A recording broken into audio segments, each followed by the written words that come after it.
لو جيت تركز شوية هتلاقي إن حواليك ناس ربنا ما حطهمش في طريقك صدفة، لأ، ده علشان تتعلم منهم.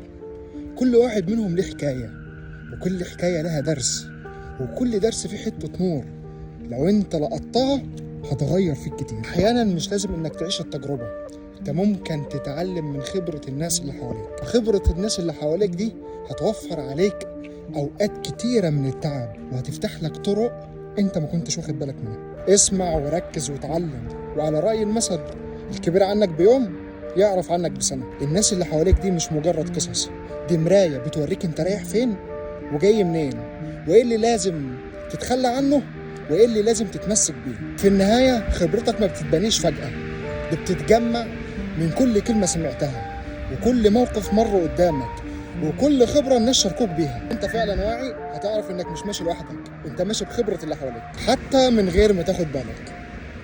سلام.